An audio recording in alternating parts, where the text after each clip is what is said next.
The Justice League has just discovered that they have a way to cure every single infected person on Earth 1 of the zombie virus. They do not know how they are going to do it, but they are going to do it because this is the Justice League. Back on Earth, though, we see that some heroes were left behind.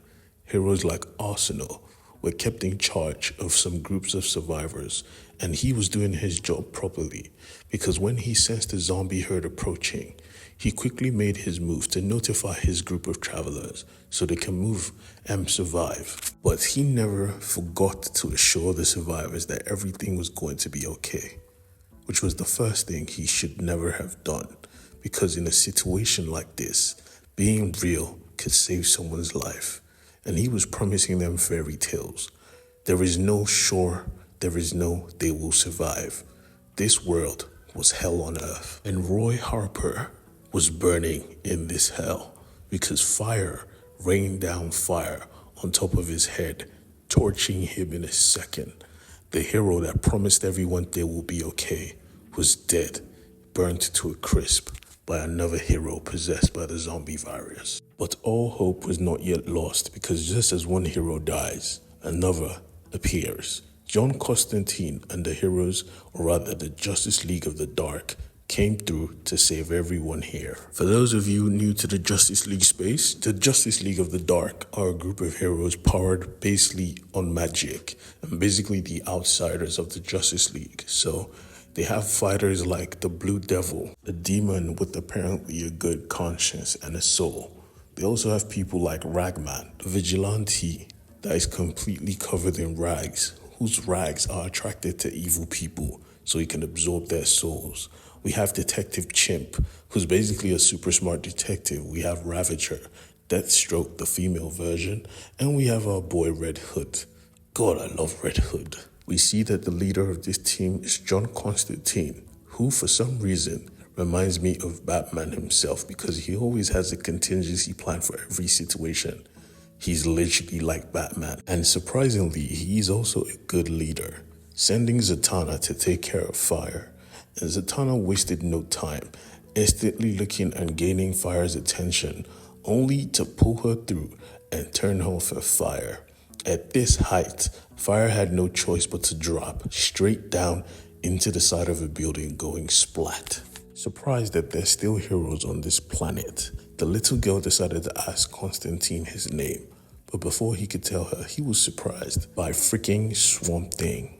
Swamp Thing wanted to have a conversation with John in the middle of this battle, but John made it clear that they were currently surrounded and they were all probably about to die. They could talk later, but Swamp Thing wasn't playing, instantly calling on the green to pierce every single zombie to death. In an instant, the battle was over, and John was pissed. Why didn't you do that since? But Swamp Thing didn't care. As we've seen, he literally only cares about the green. And right now, the green in Australia was dying. He needed John. He needed John to go save the green in Australia, but John didn't want to go.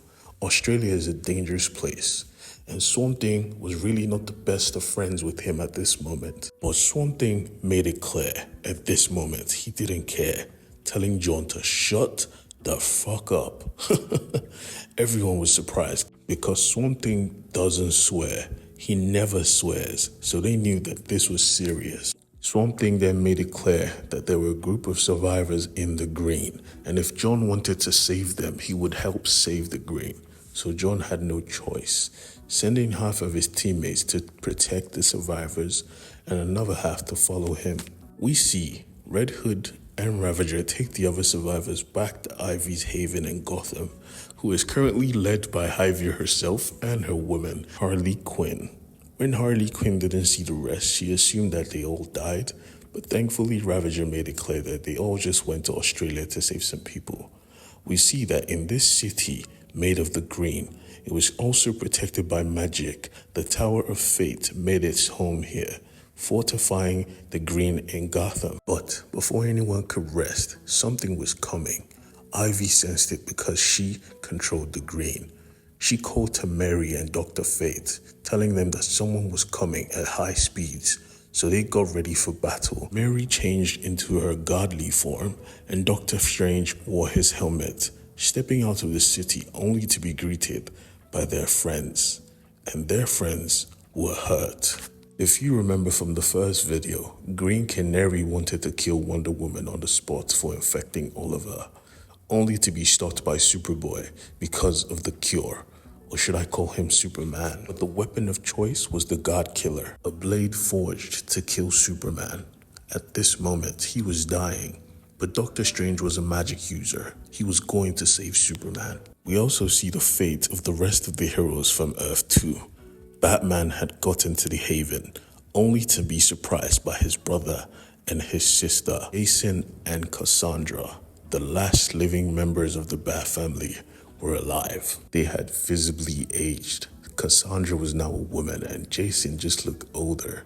Surprised that Damian was now Batman, Jason said, "So you're Batman now."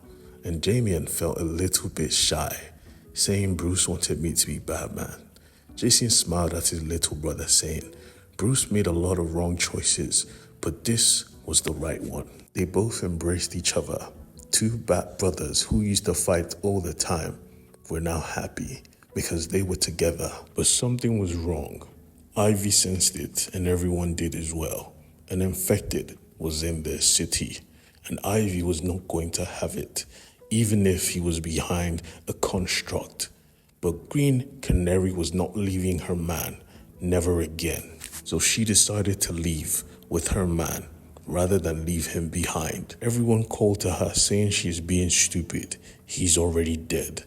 Only for Cyborg to remind everyone that nope, there is a cure. He is not gone. Harley Quinn heard this and almost lost her mind. There is a cure. And all this time, all these years, we have killed families, innocents, millions. All this time, they could have been saved. At this point, the weight hit everyone at the same time. They had killed a lot of innocent people, thinking that was the only option. And Damian was the only one to shake everyone from their funk, because they could never have known. Cyborg only found out after he held a conversation with the virus itself. But now they have hope, because they have the tech of Cyborg, magic of Doctor Strange, and intelligence of Batman. They were going to find a cure. But Damian noticed that Wonder Girl was not okay. Wonder Girl was hurt. She didn't expect to see her mentor, Wonder Woman, kill someone she cared about. She didn't expect to see her friend hurt. This was too much a weight to bear. But Damian assured her that he was there for her, because apparently they were dating now. A bunch of us have always wanted Wonder Woman to end up with Batman. I guess this counts. Anyways, yeah, they're dating now, and that's good. But back with the Justice League Dark, they were going through it because the heroes there, or the people they had to save, were apparently all criminals stuck in this bunker right now, surrounded in literal hellfire and a river of blood. Honestly, they wanted to leave this place because it was quite scary, but Constantine and Zatanna would never let the innocent rot, so they decided to cross. But as they were crossing, they failed to notice the zombies noticed them, thinking it wasn't an issue until they noticed that the river was not a river of blood. No, this was Plastic Man, the freaking terror of the DC universe, instantly killing Ragman. And Zatanna was about to cast a spell, but he plugged her eyes and her mouth, killing her instantly as well. The Blue Devil tried to save his friends, tried to cut the pipes, killing Zatanna, but he himself was attacked, plugging his eyes and his mouth. Plastic Man is extremely freaking dangerous, Jesus Christ. And the rest of the heroes were just falling into his mouth because they couldn't fly, only to look up and notice that the people they came here to save were just watching them die. Oh my God, you guys are not ready for the next video. I could promise you that.